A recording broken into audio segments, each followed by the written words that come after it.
Welcome to the chip market, the place where we help you invest smarter in the world of chips. Today, we are breaking down a really big shift in the global semiconductor race, the EU's brand new strategy, the CHIPS Act 2.0.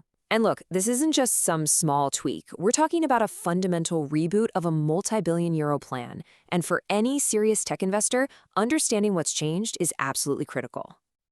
So let's get right to the heart of it. Why is Europe hitting the reset button on a massive 43 billion euro strategy so soon after it launched? Well, the short answer is that the first version just wasn't working. And digging into exactly why it fell short tells you everything you need to know about the challenges and, of course, the investment opportunities that are now on the table. All right, here's our game plan for today. We're going to give you a clear, investor-focused breakdown. First, we'll look at what went wrong with the original plan. Then we'll unpack the new strategy and put it head-to-head with the U.S. CHIPS Act. After that, we'll identify the likely winners and losers. And finally, we'll give you a concrete watch list so you can track all this yourself. Okay, let's jump into part one, Europe's flawed first draft. This is really a story about the huge gap between a very big ambition and the much messier on-the-ground reality. So the big headline goal the EU set was to grab 20% of the entire global chip market by 2030. Ambitious, right? Well, the European Court of Auditors came in with a pretty stark reality check. As you can see, Europe was starting from just under 10% in 2022. On its current path, it's only projected to get to maybe 11.7%. To hit that 20% target, they would need to quadruple their capacity. The auditors' verdict on that? They bluntly called it very unlikely. So, why the huge disconnect? Well, a big piece of the puzzle was the funding itself. You see that headline number, 43 billion euros? It sounds impressive, but it wasn't a giant pot of new cash from Brussels. It was what they called mobilized funding, which is basically a patchwork quilt of existing research money, private investment, and subsidies from individual countries. And that country-by-country approach turned out to be really slow and incredibly bureaucratic.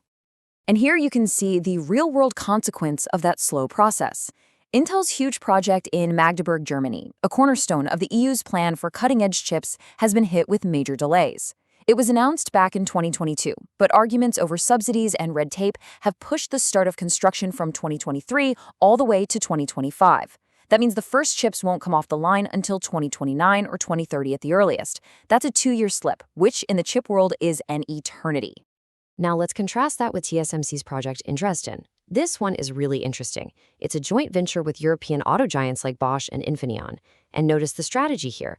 They're not chasing the latest 2-nanometer tech. Instead, this fab is focused on mature 28 and 16-nanometer chips. These are the workhorse chips for the auto industry, a sector where Europe is already a powerhouse. But even for this smarter project, it still took a full year for its $5 billion subsidy to get the final green light. It just highlights how sluggish the whole system was. So, with these unrealistic goals and painfully slow execution, it became pretty clear to everyone that Europe needed a new plan. And that brings us to the CHIPS Act 2.0 reboot, a totally new strategy designed for a new reality. Now, first things first, it's really important to know that CHIPS Act 2.0 isn't a law, at least not yet. Think of it as a powerful policy blueprint, a declaration of intent that's backed by all 27 EU countries and more than 75 major companies. It's built on these 5 pillars, and you can see how each one is a direct response to the problems we just talked about. Better collaboration, faster permitting, tackling the talent shortage. You get the idea. And this right here, this quote, gets to the very core of the new strategy. The declaration literally says the old 20% target was too broad. The new focus is all about securing leadership in key control points. What does that mean? It means Europe is done just chasing a generic market share number. Instead, they're going to focus on dominating the critical areas where they already have a strong hand to play. Things like chip-making equipment, advanced materials, and essential chips for their world-class auto industry. So this new focus on strategic control points naturally makes you wonder, how does it stack up against what the US is doing? For our third section, let's put these two strategies head-to-head, because for an investor, this is where things get really interesting. The biggest difference, really, it all starts with the money.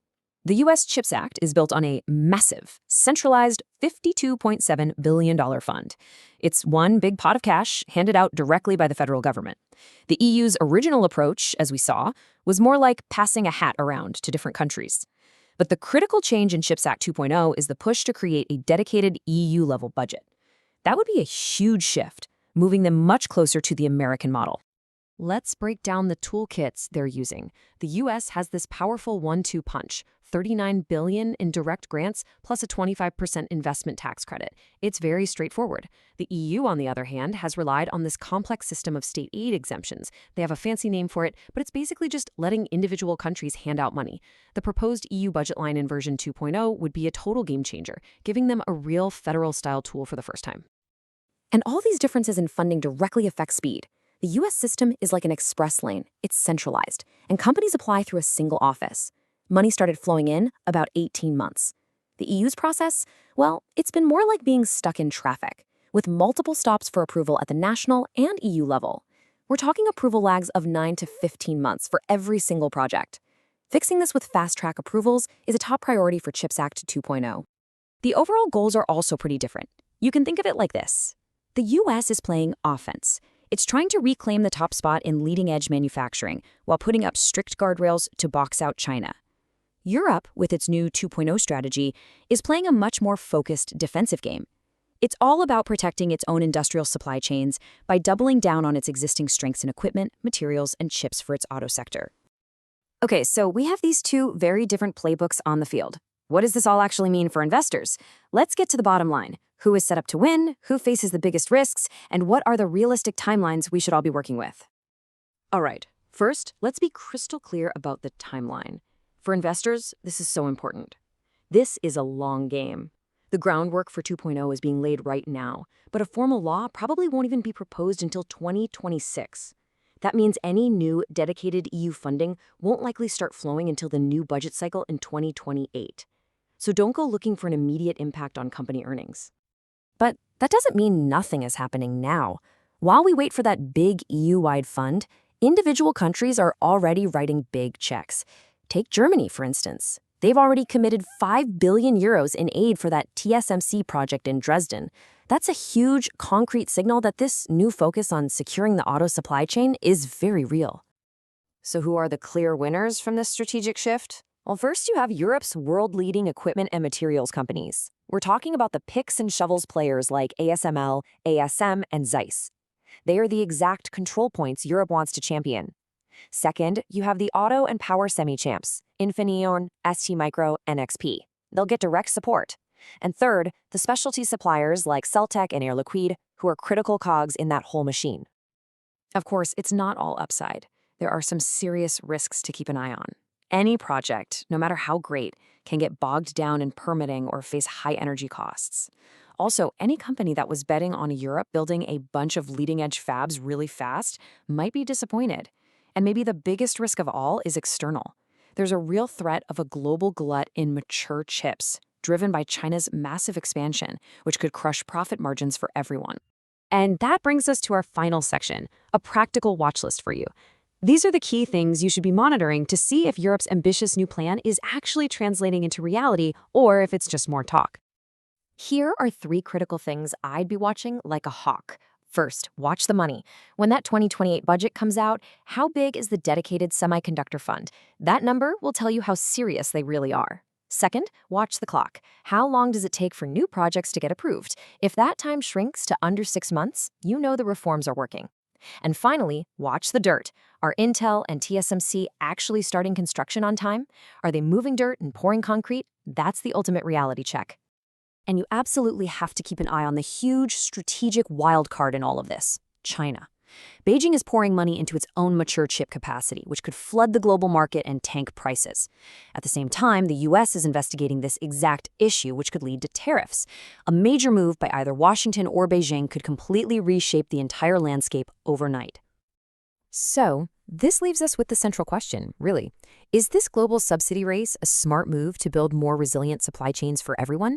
Or is it just setting the stage for a devastating chip glut that could destroy profits for years to come? The answer to that question is going to define the next decade for this entire industry. Thanks for joining us at the Chip Market. If you found this breakdown valuable, please hit that like button, share it with someone, and subscribe for more insights to help you invest smarter.